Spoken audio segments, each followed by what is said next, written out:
Hey guys, so today I'm going to start a new series which is going to be really easy for me to keep up with because the videos are going to be really easy to make and edit and upload, so I'll be able to get at least some more videos going on this channel.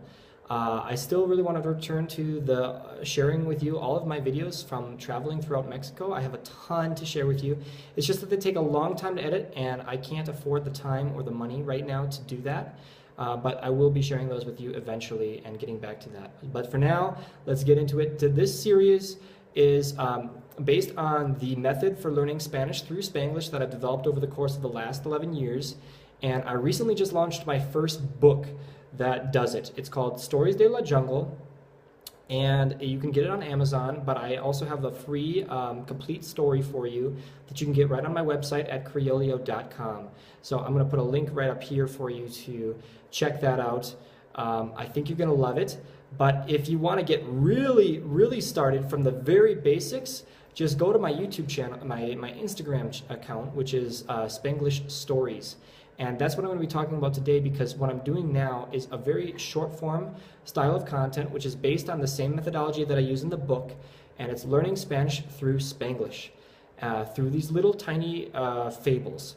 So what I'm doing is throughout the course of a week I will publish a single story in maybe 6 or 7 parts, and I'm teaching you the vocabulary and the grammar along the way, as well as the syntax of that story. So it's breaking it down into little bite-sized chunks.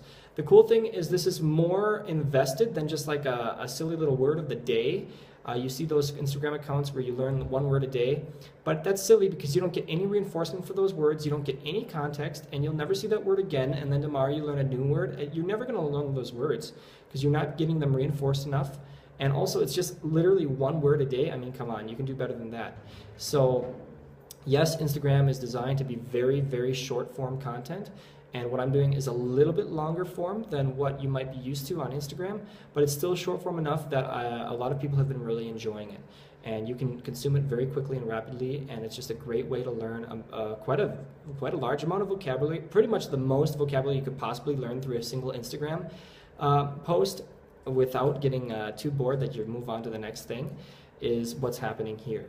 So I have a couple of stories already up, and I'm going to talk about the second one, which is called El Hombre Insatiable. So let me flip the camera over so you can see what it looks like. Here we are with my Instagram account. You can see it's called Spanglish Stories, and I just started this account just about 2 weeks ago, so I only have a few followers. And right here you have the link as well to go to my website and get the free book when you're ready. But here's the most recent story. It's in progress, and here's another story, and here's the final post of the Hombre Insatiable. So here's the first post, and let's get right into it. Okay, you guys, I'm gonna do another live stream. If you look at the the Instagram channel account, you'll see that I've already done quite a few stories. I'm gonna show you. So basically, we had the first one, which was al pollo, well, Chicken Little basically, and then the second one is El Hombre Insatiable. Okay, and that's the one I'm gonna do today. So yes, I'm gonna do that one because I haven't done that one yet. All right, and that's about 6 or 7 posts right here, 6 posts. So let's get right into it. All right, so here we have Un Hombre Insatiable. All right, and it says, en Extremadura was living an hombre. El hombre era rico, era muy rico. Tenía casas y viñas, cows y sheep, horses y pigs. Las casas eran big y new. Las viñas tenían many uvas. Las cows, las sheep y los pigs estaban muy fat. Los horses eran los most beautiful de Extremadura. All right, so basically we got our hombre, and he's insatiable, right? And then we've got our first instance of the imperfect tense, and this one is very irregular because it doesn't look like any of the other imperfect tenses, and it doesn't look like the same verb in the present tense, which is just es. So if it was present, it would say el hombre es rico, so he is rich. but of course this is in the past or the imperfect. So over the course of time, over a duration of time, he was rich. That's what's happening on here. And you're going to see that repeated. And then right here we have las casas eran big y new. So in the past, but over the course of time, not just in a single moment, they were big and new, right? Obviously muy is very. And tenía, this is another one. Where it's in English we would translate it he had, but it's he had casas y viñas, all right. But really we could almost say he was having. We could use the past continuous in English, and that would be more grammatically appropriate, but it wouldn't sound right in English. But basically we're talking about over the course of time, he was the owner, for more than a moment, he was the owner of these houses and vineyards. And that's pretty much it. Here we have, and then we're talking about properties that the vineyards owned, which was the fact that they had many grapes. And then here we have a different, now here, this is actually a different verb, but it means were. So here we have the were here, okay? So in Spanish, there's two different ways to say to be. There's ser, which is this one, and estar, which is this one, okay? Both of these are in the imperfect tense. Now this one is an irregular because it doesn't look anything like the other imperfect tenses, and it doesn't look like its own verb, but this one looks a lot like its present tense verb, and it uses the same construction as most imperfect tenses, because this comes from the verb estar. If this was present, it would say the cows, las sheep y los pigs están muy fat. So if they are fat right now, they are están, okay? But they estaban, which means over the course of time, but they were. But so this is talking about a duration. This is very confusing. This is very difficult to understand. It's a very complex topic. But as you can see, these are extremely common words, so you have a lot of time to get it reinforced and learn them over the course of time. But don't be intimidated because it may take some time for you to really perfect it. The most important thing is that you can identify that these mean were, and you can kind of translate it in your head to were, and just understand that there's multiple ways of saying were, so that you understand what's being said when you hear it or when you read it. But being able to articulate exactly which one that you need to use when you're speaking or writing, that's the other challenge, and that could take a while, maybe even years. Unless you dedicate some specific time to really learning it. One of the best ways to really learn it, though, is using this method, because you get to see them in context and how they differ between each other. Hey, welcome. Welcome to this. So this is an older Instagram post, and it's 1 out of 7. I'm going to do all 7 of them in 7 different live streams just right now, just so that you guys can learn all this stuff. You probably already know this, but if you don't, or if you want to learn how to teach this to your students, then well, then keep watching. So, but yeah, basically what's happening here is, why are we using estaban instead of eran? Well, eran is used more for like identities, okay, and estaban is used more for like statuses. So actually, we could use eran here, and that would be talking about their identity. They are fat. That is their identity. But as far as a state, even though it's a state over the course of time, this is almost like they were being fattened. It's the difference between a fatted calf and a non-fatted calf. It's a state that you want these animals to be in. Okay. And then the most beautiful of Extremadura. And basically this is where you get those grammar notes. So I explained all that right here. All right, let's end this live stream and go to the next one.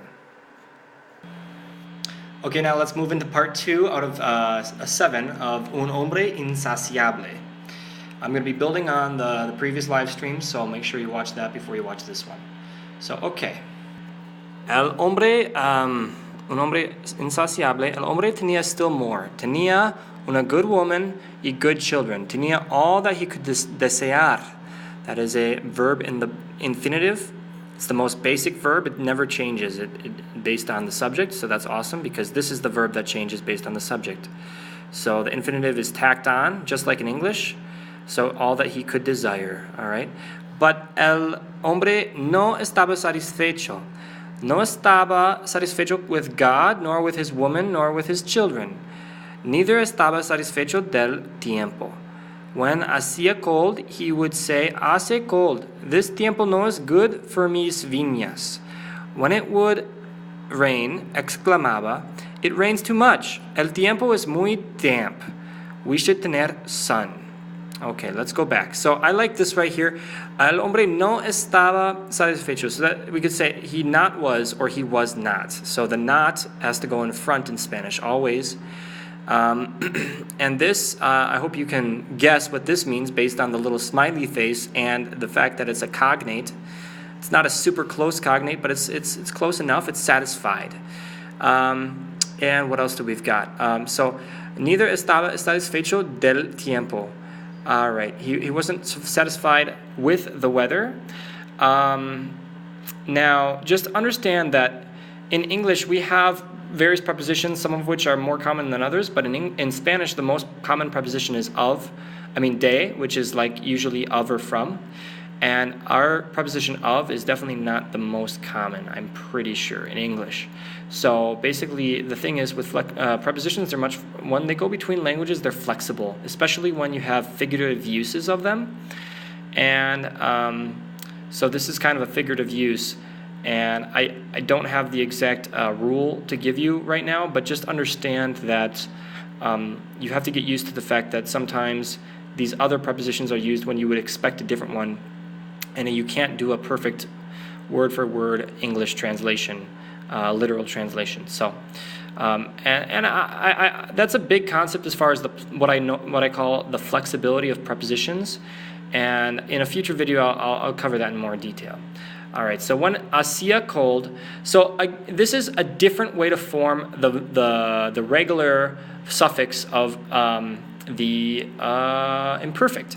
So there's really two ways. So basically the imperfect tense, if the verb, so here we have our infinitive. Now the infinitive is what we use to kind of like build from when we conjugate verbs and we change them to different tenses.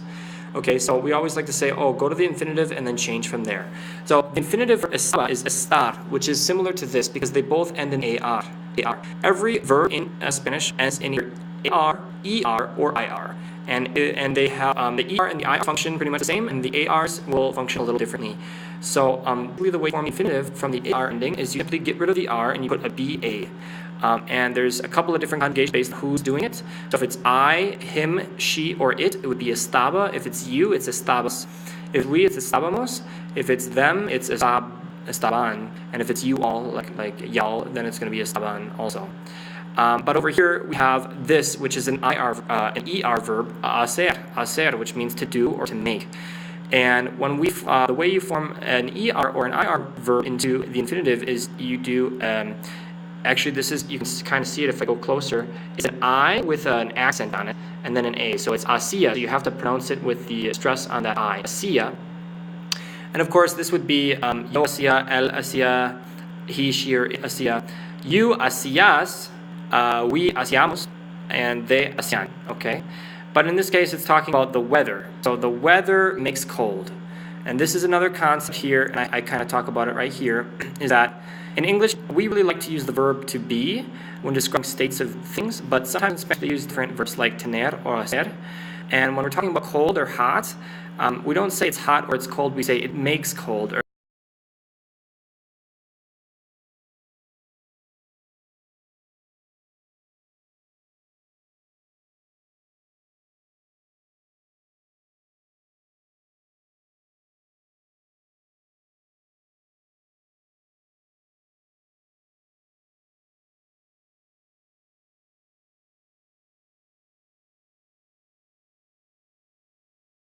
hot. So it's almost like as if the weather is some sort of I don't know, some ethereal being that is making the weather happen, that is making it cold. It's making it cold or making it hot. So hacía, cold, and then of course the thing is English is a little bit easier when it comes to past tense because we pretty much usually just say I had, it was, they cooked. Okay.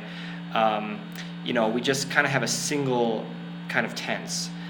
We do kind of have some other tenses for the past tense than just the one, but in Spanish they have two main tenses, which is the preterite and the imperfect. The preterite is for a moment in time, a relative moment in time, and the imperfect is a relative duration in time. Now we kind of have, so usually when we speak it sounds more like we're just talking about the preterite even when we're talking about a duration of time, such as I had a dog, but then he died. So if I say I had a dog, well, I didn't have a dog for just one moment. I had it over the duration of time. Or you could say I had some bacon. That is something that had happened in a moment. So in both cases we're using the same word, but in Spanish you would distinguish. And usually the way we distinguish in English, if we need to, for clarity, we would say I was, so we could say I cooked, so this morning I cooked some bacon, or I could say this morning I was cooking some bacon when my dad walked in. So then the was cooking is like the imperfect. We're talking about something that happened over a duration of time. In English we're using technically the past continuous, which is basically another way to say the imperfect. And then, so I was cooking bacon when my dad walked in. The word walked there is preterite. It's something that happened in a moment. So I was doing something over duration, and then something happened in a moment. My dad walked in. But another way we might form the imperfect, so to speak, in English would be with the word would, but in the past sense. So I would, when I was younger, I would cook all the time, but now I forgot how to cook. So that's talking about over the course of time, but but in that case, now we're talking about actually kind of a different tense, a different concept. So we really have three different concepts here. We have in English, we have the past moment, the past continuous, and then the past continuous but repetitive, something that happened frequently. So I can say I was cooking this morning, but maybe most of the mornings I don't cook. But if I say when I was young, I would cook every day, well then of course I'm talking about something that I would do over the course of time, but something that repeated itself with frequency. So in Spanish we don't really have a distinction between those two actually. So in a way, English actually is a little bit more clear about which kind of the three tenses we're using, but in Spanish we're really just using either the past simple, the preterite, or the imperfect. And so like I said, if you want to translate the imperfect to English, it's going to sometimes be the past continuous, I was cooking, or I would cook, because the imperfect functions in both. And in this case, we're doing kind of that would cook thing, so that would make cold. So we have when hacía cold, so we're talking about something that it didn't just become cold one time, but it's something that happened more than one time. So whenever that would happen, when hacía cold, he would say hace cold. It makes cold. Okay, it's cold, right? This tiempo no es good for mis viñas. When it would rain, exclamaba, it rains too much. El tiempo is muy damp. We should tener sun. Okay, so here we have exclamaba. What do you think we would say to translate that in English? Guys, can you guess? All right, so the answer coming 3, 2, 1, would exclaim. So we're talking, this word when is kind of a key word. When it would rain, and also a key word, the fact that the verb prior is a would rain, he would exclaim. He would exclaim. When it would rain, he would exclaim. Okay, something that happened frequently, just as that happened frequently. It rains too much, and I just want to make a note that el tiempo can be the time, but it can also mean the weather. So that's kind of an interesting concept, that weather and time are the same word in Spanish. And then we should tener sun. This is another infinitive word, which you have tenía up there in the imperfect, and this is the same verb but infinitive. Okay, and that's it. That's it for this 2 of this one. Let's do the next one. Okay, the first video was 6 minutes long, and I was able to save it to my phone. The second one maybe was too long, and I couldn't save it. So hopefully this one will be a little faster. Plus, as each episode of the story rolls on, they should get simpler because we're building on stuff that we've already learned. So let's go to the third one. All right. So here we go. When hacía sun, so that's another thing. We can make cold, hot, and also sun. And this is basically saying when the sun was out. So when the sun would be out, okay. When hacía sun, neither estaba satisfecho. Today hacía mucho cold. Tomorrow mucho heat. Now el tiempo era muy damp. Next it will be muy dry. Un day entró en his viña. There estaban las beautiful uvas. Tenía more uvas than all las other personas de Extremadura. But no estaba satisfecho. These uvas are muy small, dijo. Hace bad tiempo. Hace mucho cold. No hace mucho heat, or enough heat. So this is nice. In this sentence, we have almost all of these different ways of using hace. It makes bad weather, it makes bad cold, or much cold, a lot of cold, and it doesn't make enough heat. All right. All right. Now here we have our first use of the preterite, or I think it's the first use, maybe not. But this is the way you form the preterite for a third person singular, such as he, she, or it. So one day he entered. Now, because this is conjugated, we don't actually need the subject. Just like in English, we need the subject. But because it's conjugated, we know in Spanish that this is he, she, or it. And of course, because of the context, we know we're talking about him. So one day entered, basically one day entered, but he entered. Okay. And the way we form that is this is an AR verb, entrar. We just cut off the AR and we put that O with the accent. Entró. So the stress must be on the O. Entró. Okay. There's not a lot more I have to cover in this one. Personas. So then all the other people of Extremadura. In Spanish, they have a word for people, but it's kind of used in a different context. Basically, when we're talking about, most of the time when we would say people in English, we say personas in Spanish. So we have one person and two people. In Spanish, it's one persona and two personas. Okay, makes a little more sense, doesn't it? And then here we have another instance of the preterite tense. This is just like entró, but it's an imperfect verb. Now, it is a very common word. It's the word for to say, and in the infinitive would be decir. Decir, but sometimes in Spanish the C turns into a J, which sounds like a H, ha, dijo, dijo, and there's no accent on this, so it's actually the stress is in the front, dijo. That's just because it's just like in English how the most common words in English tend to be irregular and unusual. Just like, we say give instead of give, and we say I was instead of I, or I am it, right? It's like we don't have the ed ending for the past tense of to be. We just say I was. So this is an extremely common verb in Spanish, and it's irregular. So don't be surprised by that. But this actually is the preterite tense. So it's something that happened in a moment. He said in that moment. All right.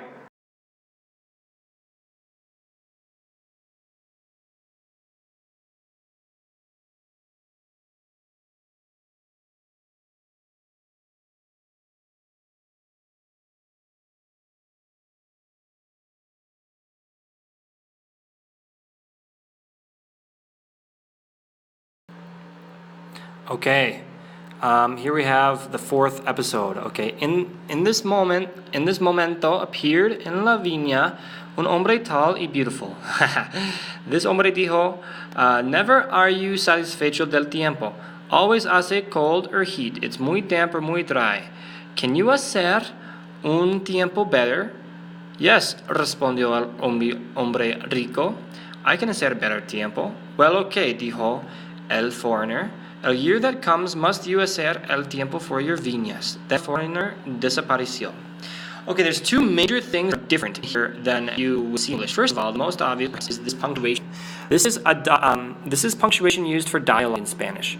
So Spanish does have quotes, and it's becoming more common in Spanish for last but it's extremely common to use these dashes specifically for dialogue. So you use quotes for pretty much any use of quotes, including speech. But when it's dialogue speech, then you would most likely be using these dashes. It takes some getting used to, but basically you see the first dash, oh, okay, I know somebody's saying something, and then the second dash is going to be who, and then it's going to cut off, and now continue on the same line. Oh, this is more quotation by the same person. And now, the fact that we have another dash, the change in speaker. So now we're back to the original foreigner, and then it's going to you, which is the foreigner. and then he's continuing his dialogue. So it's all dialogue. Everything in this. Okay, where is it? It starts over here actually. Yeah. So this is the man, the foreigner. He's talking, and then it switches, and then it switches again here. And so it's telling it, well, first this is all dialogue, but here it's telling it's taking a break from the dialogue to tell you who's talking, and over here again it's taking a break from the dialogue to tell you who's talking. That's why it's actually you have the dot right next to that break, and right next to that break. So that's surrounded by the dashes, like parentheses. So that's how it works. And then also you have some word order differences. So let's just real quick talk about any vocabulary though. Can you hacer? It's hacer. Can you hacer? Our verb, our present tense verb, and then our infinitive English. Can you make? Okay. And we have it again right here.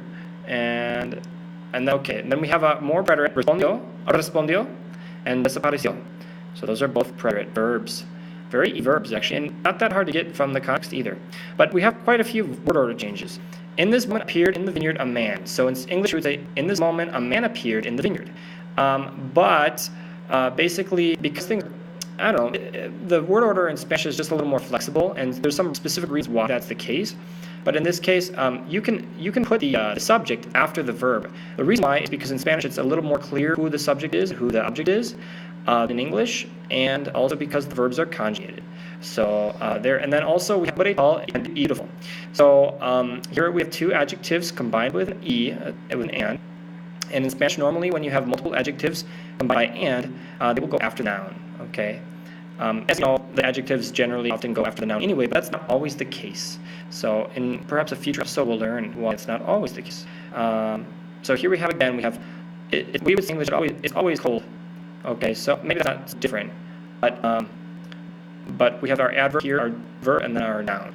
All right, in Spanish, just telling you that you have the flexibility. Adverbs are a little less flexible in Spanish. They usually have to go either before the verb or after like the verb phrase. They can't really do in English. I think that's about it. Oh yeah, and el year that comes. So the year that comes. So this isn't actually that unusual if you're used to reading Shakespeare. For the same reason in Shakespeare, it's more clear what the objects are and who the subjects are, and the verbs are a little more conjugated in Shakespeare and English. So that's why you tended to see more flexibility in the English of that time. But in English now, we'd say in the coming year. We would say in the coming year. So and the year that comes. It's kind of an unusual way for us a little bit, but that's what you're seeing in Spanish.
Okay, this one should be a lot easier. There's no grammar notes at all, so let's get right into it.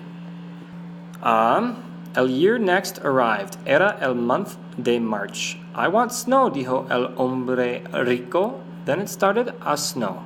Arrived el month de April. Now I want rain, dijo el hombre rico. Then it started a rain. Muy well, dijo el hombre. But now I want un tiempo hot. Then hacía sun y el hombre estaba satisfecho with his vino y with tiempo. Okay, so here we have an example of the noun and then the adjective. So that's a more normal order in Spanish. What else? It started a snow. So it's like it started to snow. And here we have you have again, we have a verb, then the subject. Arrived the month of April. Arrived month of April. Again, we might see this more frequently in like a Shakespearean or in Elizabethan English, but in modern English, we would always say the month of April. The month of April arrived, right? Again, we can do this in Spanish because it's clearer that that the month of April is a subject, and it's clearer with the verb conjugation, which is of course not conjugated here because we're using the verb. But if you saw this in complete English, it would llegó al mes de abril, right? And that makes it pretty clear that we're talking about the thing that arrived was the month. All right, so that gives us a little bit greater flexibility to order. In Spanish, you could also say el mes de abril llegó. You could also say the month of April arrived. You have that flexibility, so it's either way. Now rain started rain.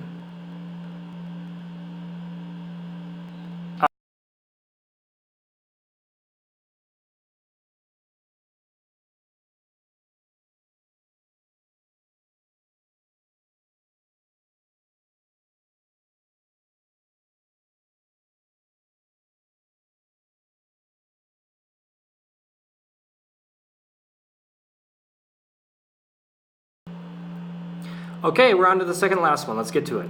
So, like so, el hombre hacía el tiempo all el summer. It would rain when he would want, y hacía sun when he would want. Tenía en la viña many beautiful uvas. Then dijo, mis uvas are las most beautiful de Extremadura. Never have I seen uvas so beautiful. Okay. All right. Okay. Two words here. One is las most beautiful de Extremadura. Mis uvas son las más hermosas de Extremadura. Okay. So in English, I might say my grapes are most beautiful in Extremadura. I guess it's the same. Okay. Sorry, that was a little distraction. But basically, you could think of the most beautiful as a single adjective, and it always has to go after the noun. So say I have the most beautiful grapes in English, and then you have the noun after the adjective. But when you say like the most beautiful, it also comes after. So I have the grapes most beautiful. Tengo las uvas más bonitas o más hermosas. All right, so this isn't a great example of that, but you can see this is after the noun, and that's how it works in Spanish. When you use like the superlative with the most, and you're saying the most something of something. All right, but really importantly, this is kind of like a little known. I never ever learned this in 5 years of school. They never ever taught me. It's actually really important, and it's actually really basic, extremely frequent in the language of Spanish. So.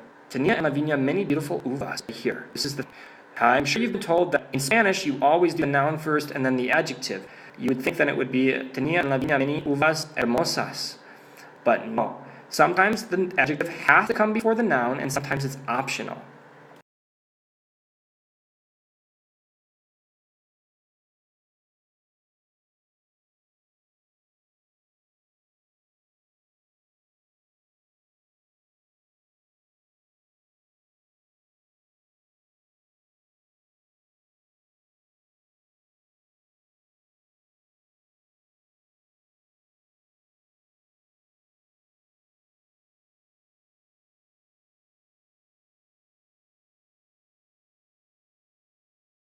That's what I explain right here, so I'm going to explain now.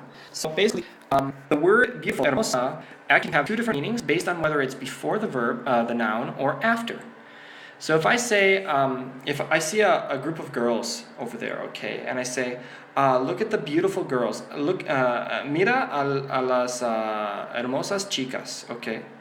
Well, what am I saying? What I'm saying is, well, look at all the girls. They're beautiful girls. I'm associating the word beautiful with the word girl. I'm basically saying that all girls are beautiful. I'm not surprised. I'm adding this adjective just to kind of describe an inherent quality about girls. I'm saying that the quality of beauty is inherent to all girls. So I'm just highlighting the quality that always exists among all girls. Okay, that's what I'm saying. So if I say, look at the beautiful girl, mira la bonita chica, la hermosa chica. So I'm saying, hey, look at the girl, and notice the beauty that is inherent to her sex. Notice that all girls are beautiful, and specifically notice that she's also one of those girls who is beautiful. She's one of those beautiful girls that exist in the world, right? But now if I say, look at that girl beautiful, mira la chica hermosa, okay? Well, then I'm changing the meaning. Now what I'm saying is, look at that girl who is distinctly beautiful among women. I'm talking about a quality that is not inherent to the noun. I'm saying, okay, I'm not necessarily saying that all women are ugly or anything like that. Maybe all women are beautiful, but I'm talking about a type of beauty in this girl that is unique to her when compared with all of the other nouns, all of the other girls that exist. So I'm saying, look at the girl beautiful. Mira la chica hermosa. Okay, she's very beautiful. All right. So, and that's what's happening here in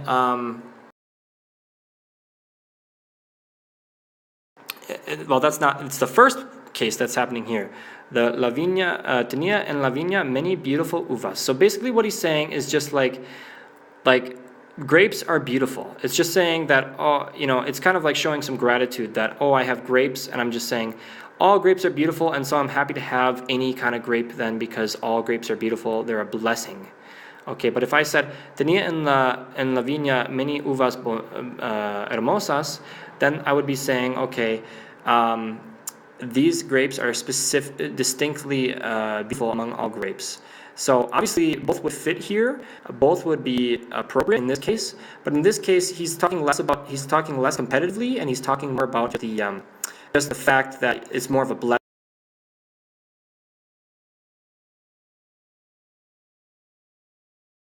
at all, because all grapes are beautiful. All right, that's all I have for this one. Let's go to the final one. Okay guys, on to the 7th part out of 7, the final part. Let's get to it. So, at the end arrived el autumn y started the harvest.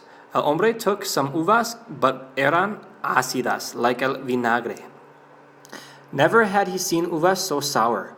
En this momento arrived el foreigner. This year dijo, hace you el tiempo. How do you find las uvas? Bad, muy bad, respondió el hombre rico. They are ácidas, like el vinagre. Then dijo el foreigner, already comprendo. You have given a la viña snow, rain, sun, heat, y cold. But you have forgotten el wind.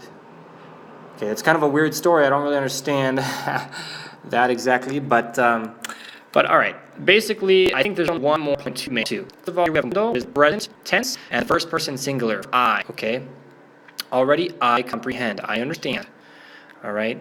And then finally, this is a really important point right here. We're talking about formality. That's in the note right here.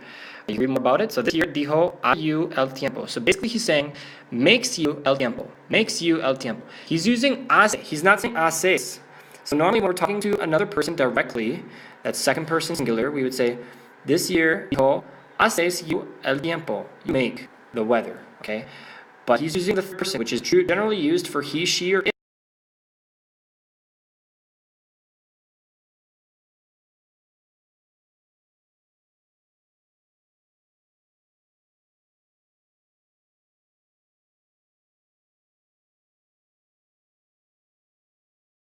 So it's distancing himself from the man he's talking to, which is of course the disabled he's talking to, man.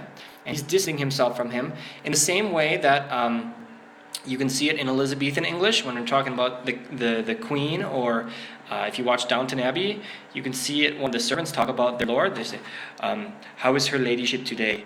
You know, "Yes, your lordship." Yes, your lordship. Okay, so there's aspects of the your, which is second person singular, but well, okay, no, that's not a good example, but how is her ladyship today? So her is third person singular. How is her ladyship today?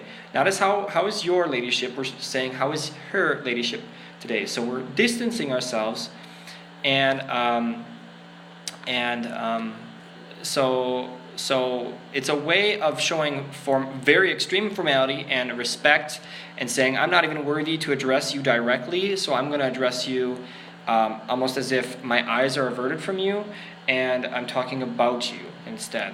Okay, because I'm not even worthy to look at you. That's really the origin of this grammar, which, like I said, you know, was very prominent in English language all the way up into the maybe the 1940s. It probably got, I don't know, it's not really in use since then so much. and that's specifically in England. Okay, with those big estates, with the lords and the servants. That's when that kind of stopped, and the society became more capitalistic. Then so did the ceasing of that language, pretty much. But as we know, if something comes from a literal meaning, that's the literal source of this grammar. But it, of course, does not always imply that same level of deference or subservientness, or disrespect, or of feeling of unworthiness. It's just an inherited way to simply show respect. And so in Spanish, we still have that grammar. It's used a little bit differently, but basically we refer to a person in the third person when we are using them, when we're talking to them in a respectful or formal way. We do that with our teachers. We do that with our elders, particularly if they're quite a bit older than us. If you talk to an elder person and you use the formal tense, they might get offended because they're like, "Oh, you're making me feel old." Okay, so it's not always used. It's often optional.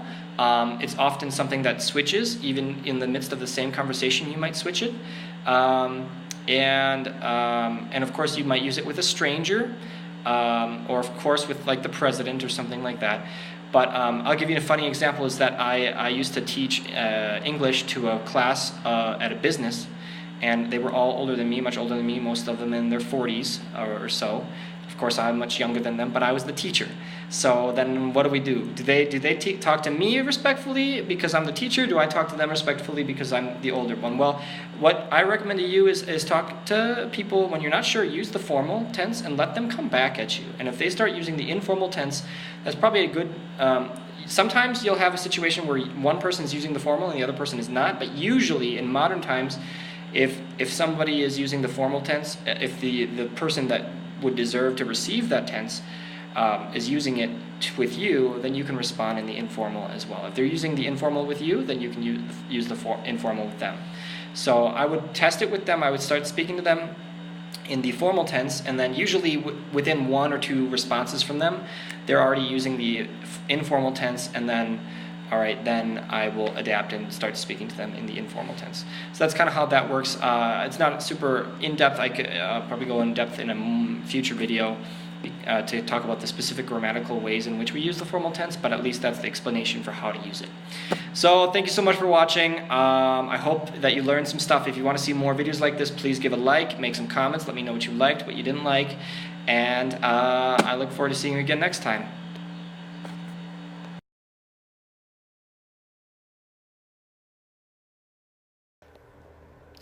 So once again, I want to thank you guys for watching this, and if you liked this, then definitely you got to follow my Instagram account. I'm going to put that link right here. Follow the Instagram, and you'll get to see more and more stories like this and learn more and more vocabulary and grammar in a very quick, rapid way.